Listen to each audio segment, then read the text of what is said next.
In 2007, I spent a year and almost every dollar I had building a business that could run without me, one that would do just as well or better when I wasn't standing there. And when I finally got it working, I made a discovery that stopped me cold. The business was ready to run without me, and the only thing standing in the way was me.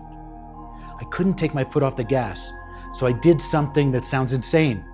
I bought a ticket to go to South America for 6 weeks with a backpack and put my life savings on the line. I gave myself one single job: to become the person I had never been. Hi, I'm Neil, the author of The 1% Doer. I look at systems and architectures running in the backgrounds of everyone's lives. Here's what almost all of us believe about changing our lives. We believe you can change your life by changing your circumstances. You get a new job, you build a business, you make the money, you fix the system, you buy the ticket. The obstacle is always out there: the right plan, the right resources, the right conditions. And the work is to get them to arrange around them. And underneath is a quieter belief that once circumstances are finally right, the new life just shows up. We're all, in a way, waiting for our circumstances to change us, to get everything in place, and the new version of you arrives. I believe that completely.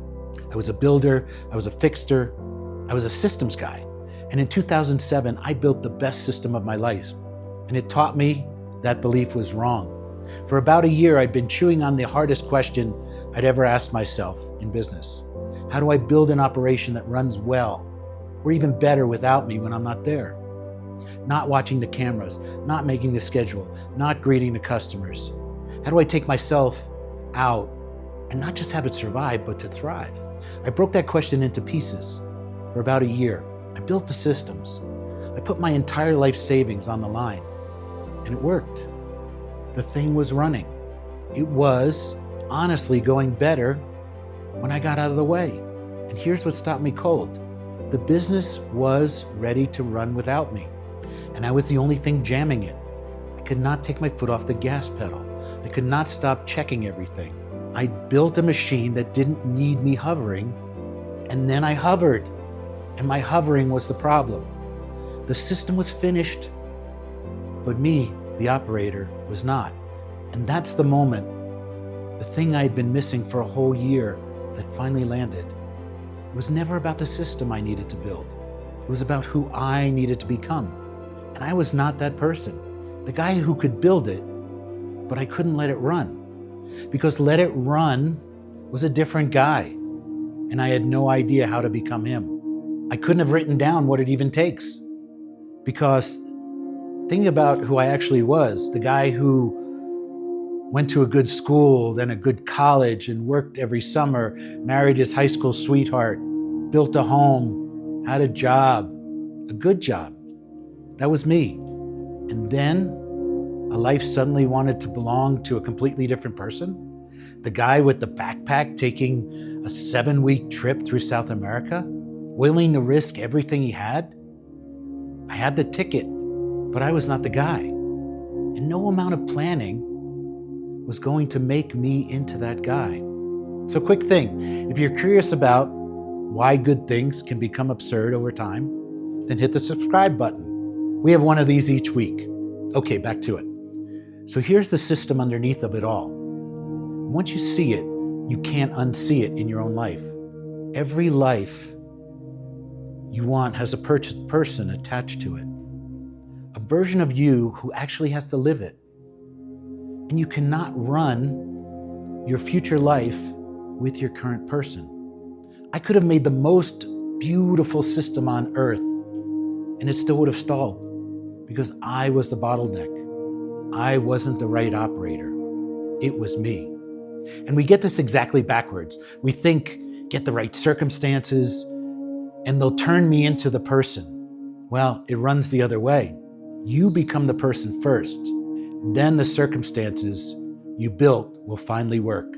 The guy who can't stop watching the cameras cannot have a business that runs without him, even after he's built one. The good school, good job, respectable guy cannot take that trip, not because he can't afford the ticket, but because he isn't that guy yet. And here's the part nobody tells you, the mechanism. You do not want to become the person by waiting.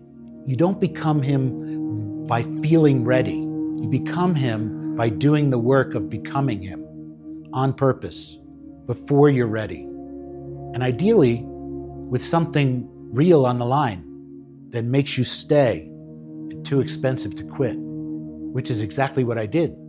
I bought the ticket. I put my whole life savings on the table. And from that day, I had no job. I planned a trip. I built a system. My job was, could I be the man that got on that plane with everything on the line? Would that make me the guy? The deadline did the heavy lifting. If it wasn't him, by the time the plane left, then I lost everything. I sat there waiting. And here's the cost of the belief we started with. People spend their entire lives perfecting their circumstances, their plan, their savings for someday, forever getting to become that person. And then they never do. Because getting ready is not how it works. You can have the system, the money, the ticket in your hands, and still be the old guy standing in his own way until the day you die. There's one fuel that gets you across, and I'll name it here. Your why has to be stronger than your fear.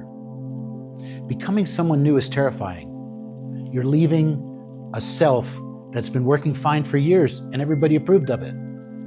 The only thing that outweighs that is the fear of why you need to be dragged through to the new person.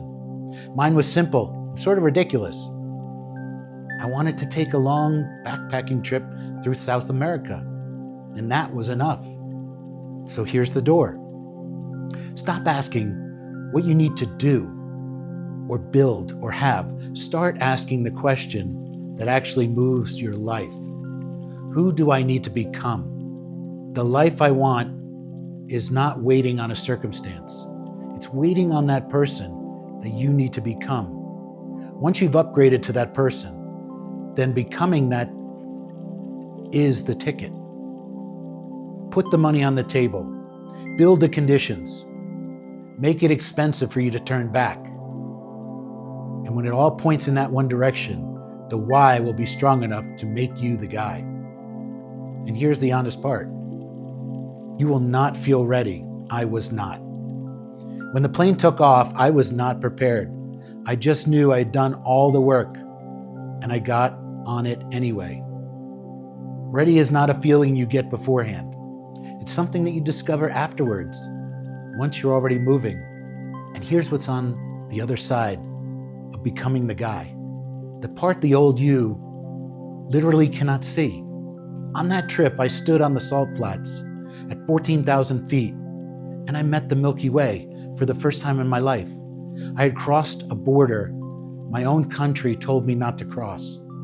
I woke up next to strangers with machine guns and learned they were there to protect me. The old me, the one who couldn't take his foot off the gas, would never know that any of that existed.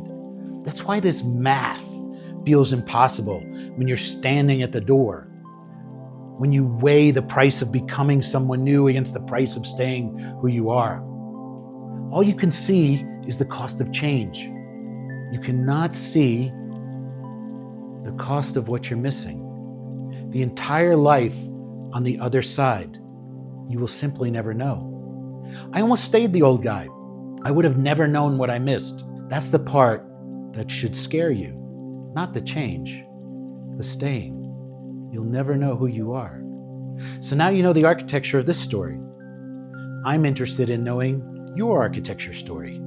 Tell me in the comments. If the architecture in your life is no longer serving your needs, then I invite you to join me on the other side of the 1% door. There's no competition. I'll be waiting for you.